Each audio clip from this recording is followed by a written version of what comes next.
بسم اللہ الرحمن الرحیم۔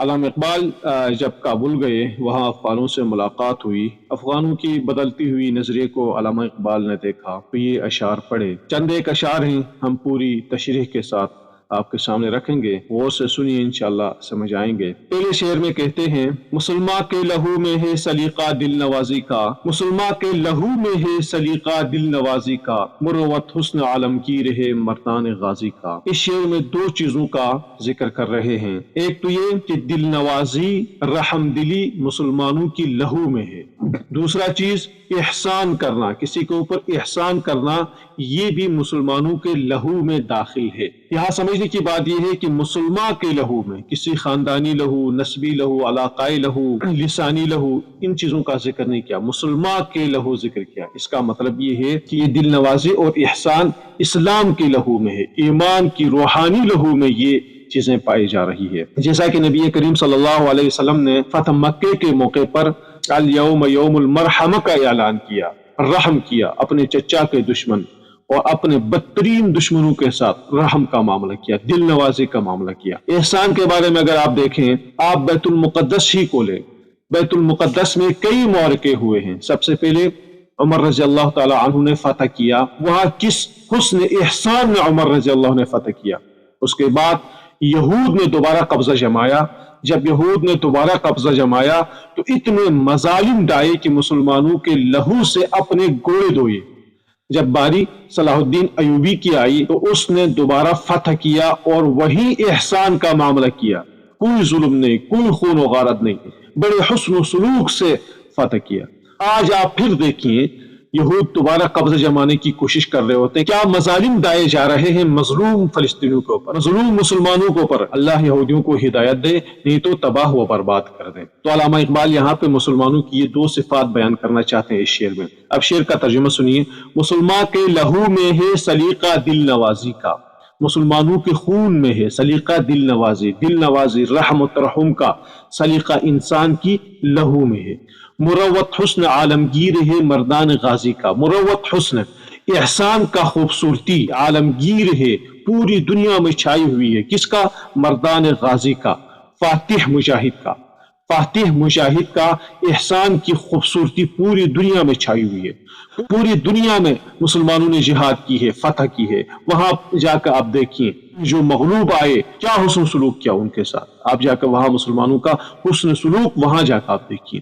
دوسرے شعر میں کہتے ہیں: شکایت ہے مجھے یا رب خدا وندان مکتب سے، شکایت ہے مجھے یا رب خدا وندان مکتب سے، سبق شاہین بچوں کو دے رہے ہیں خاک بازی کا۔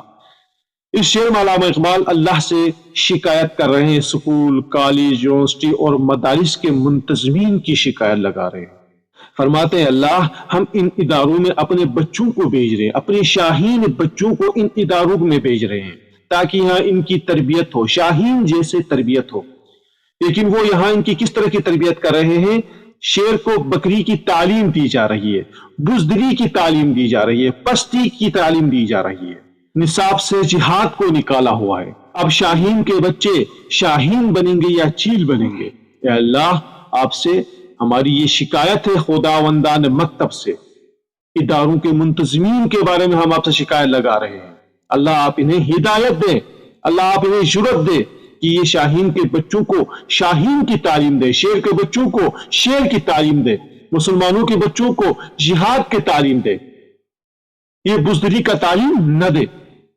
ترجمہ شعر کا کچھ یوں بنتا ہے: شکایت ہے مجھے یا رب خداوندان مکتب سے، شکایت ہے مجھے یا رب خداوندان مکتب سے۔ خداوندان آپ یہاں منتظمین کے معنی میں لے سکتے ہیں۔ علامہ اقبال کا مقصد یہاں یہ ہے کہ اداروں کے جو منتظمین ہیں وہ اپنے آپ کو خدا بنا بیٹھے ہیں، یعنی خداوندان مکتب سے، مکتب کے منتظمین سے جنہوں نے اپنے آپ کو مکتب کا خدا بنا بیٹھے، ان کی شکایت ہے۔ کیا ہے؟ سبق شاہین بچوں کو دے رہے ہیں خاک بازی کا، وہ شاہین کے بچوں کو خاک بازی کا سبق دے رہے ہیں، پستی کا سبق دے رہے ہیں، بزدلی کا سبق دے رہے ہیں۔ آگے تیسرے شعر میں فرماتے ہیں: بہت مدت کے نخچیروں کا انداز نگاہ بدلا، بہت مدت کے نخچیروں کا انداز نگاہ بدلا کہ میں نے فاش کر ڈالا طریقہ شاہ بازی کا۔ اس شعر میں علامہ اقبال یہ بیان کرنا چاہتے ہیں کہ ایک طویل مدت سے مسلمان انگریز کی قید میں آ چکا تھا، انگریز کی شکار ہو چکا تھا، اور انگریز یہ اپنی غلامی میں چلا رہا تھا، اور انسان کی نظریہ سب کچھ ختم ہو چکا تھا، لیکن میں نے کوشش کر کے انسان کی نظریہ اور نظر بدل ڈالا۔ تو شعر کا ترجمہ دیکھیے، بہت مدت کے نخچیروں کا انداز نگاہ بدلا۔ نخچیر کہتے ہیں قیدی کو، نگاہ کہتے ہیں نظر کو۔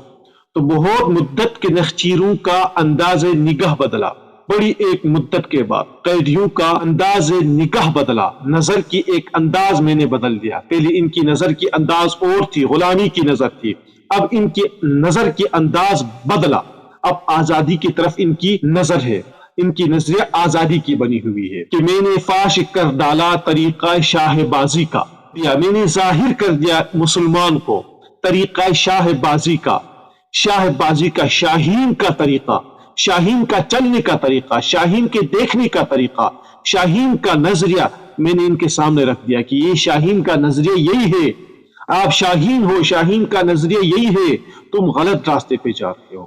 بڑی ایک مدت کے بعد، بڑی ایک کوشش کے بعد میں نے صرف نظریہ بدل ڈالا، نظر بدل ڈالا، نگاہ بدل ڈالا۔ قلندر جز دو حرف لا الہ کچھ بھی نہیں رکھتا، قلندر جز دو حرف لا الہ کچھ بھی نہیں رکھتا، فقیہ شہر قاروں ہے لغت ہائی حجازی کا۔ اس شعر میں علامہ اقبال کا بیان کرنے کا مقصد یہ ہے کہ قلندر اپنے آپ کو قلندر کہتا ہے، ہر چیز سے مستغنی، میرے پاس صرف دو ہی حرف ہے، لا الہ، بس یہ دو حرف، اس کے علاوہ میرے پاس کچھ نہیں ہے، باقی میرا تمام علم صرف یہ دو حروف کے ارد گرد گھوم رہا ہے، لا الہ کے ارد گرد گھوم رہا ہے، میرے پاس صرف یہی دو حرف ہے، اور ان دو حرف کے اوپر میں نے محنت کر کے پوری نظریہ بدل ڈالا۔ فقیہ شہر قاروں ہے لغت ہائی حجازی کا، حالانکہ فقیہ شہر میں بسنے والے فقیہ کے پاس قاروں جتنی دولت اس کے پاس صرف لغت ہائی حجازی کا عربی کتابوں کی ہے، میرے پاس صرف دو حروف ہے، لا الہ، اور میں نے انہی دو حروف سے پورا نظریہ بدل ڈالا، کیونکہ میں نے دنیا سے مستغنی ہو کر درویشی اختیار کر کے کام کیا۔ ترجمہ دیکھیں، قلندر جز دو حرف لا الہ کچھ بھی نہیں رکھتا، قلندر یعنی اپنے آپ کی طرف نسبت کر رہا ہے، قلندر علامہ اقبال جز دو حرف، صرف دو حرف، لا الہ کے کچھ بھی نہیں رکھتا، اس کے علاوہ میرے پاس کچھ بھی نہیں ہے۔ فقیہ شہر قاروں ہے لغت ہائی حجازی کا، فقیہ شہر، میرے شہر میں رکھنے والے فقہا قاروں ہے یعنی دولت مند ہے، ان کے پاس اتنی دولت ہے، لغت ہائی حجازی کا، عربی لغت کا ان کے پاس اتنی دولت ہے کہ وہ قارون جیسی دولت بنائے بیٹھے ہیں۔ حدیث بادے و مینا و جام آتی نہیں مجھ کو، نہ کر خارا شگافوں سے تقاضا شیشے بازی کا۔ اس شعر سے علامہ اقبال کا مقصد یہ ہے کہ میں عام شعراء کی طرح کبھی بلبل کا تعریف کروں، کبھی لیلا کا تعریف کروں، کبھی چاند کا تعریف کروں، کبھی سورج کا تعریف کروں، اور لوگوں کو نشہ دوں، لوگوں کو بیکار باتیں سناؤں، ایسی باتیں مجھے نہیں آ رہی، یا میں لوگوں کو بزدلی کا تعلیم دوں، ایسا مجھے بالکل بھی نہیں آتا۔ اور کہتا ہے کہ مجھ سے اس چیز کا تقاضا بھی نہ کر، آپ مجھ سے اس چیز کا تقاضا بھی نہ کر کہ آپ کبھی بلبل کا تعریف کریں، کبھی آپ چاند کا تعریف کریں، کبھی آپ لیلا کا تعریف کریں، معشوق کا تعریف کریں، محبوب کا تعریف، ان چیزوں کا مجھ سے آپ کبھی تقاضا بھی نہیں کرنا۔ نہ کر خارا شگافوں سے تقاضا شیشے بازی کا، آپ مجھ سے یہ تقاضا بھی نہ کر۔ خارا کہتے ہیں پتھر کو، شگاف کہتے ہیں سوراخ کرنا، شگاف کرنا، تو کہتے ہیں نہ کر خارا شگافوں سے، پتھر میں سوراخ، پتھر میں شگاف کرنے والوں سے آپ شیشہ بازی کا تقاضا نہ کر، آپ شیشہ بنانے کا تقاضا نہ کر۔ ہم تو پتھر کو توڑنے والے، ہم تو پتھر میں شگاف ڈالنے والے ہیں، ہم شیشہ بنانے والے نہیں ہیں۔ آگے آخری شعر میں کہتے ہیں، کہاں سے تو نے اے اقبال سیکھی ہے یہ درویشی، کہاں سے تو نے اے اقبال سیکھی ہے یہ درویشی، کہ چرچا بادشاہوں میں ہے تیری بے نیازی کا۔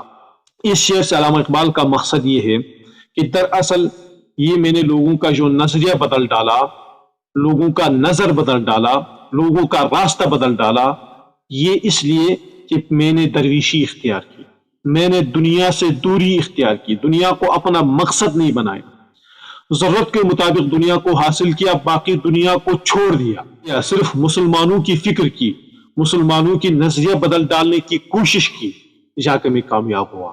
کیا دنیا کو چھوڑ دیں، دنیا کو طلاق دینے کی وجہ سے میری شہرت میں کمی آئی، میری عزت میں کمی آئی یا میری بےزتی رہی، نہیں، ایسا ہرگز نہیں ہے۔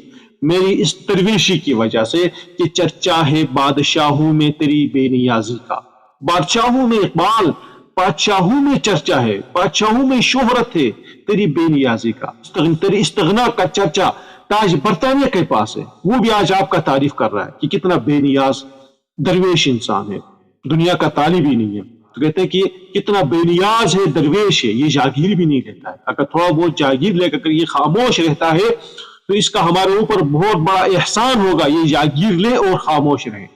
لیکن اقبال نے جاگیر نہیں لی، اقبال نے درویشی اختیار کی، دنیا کو طلاق دی اور آج کامیاب ہو۔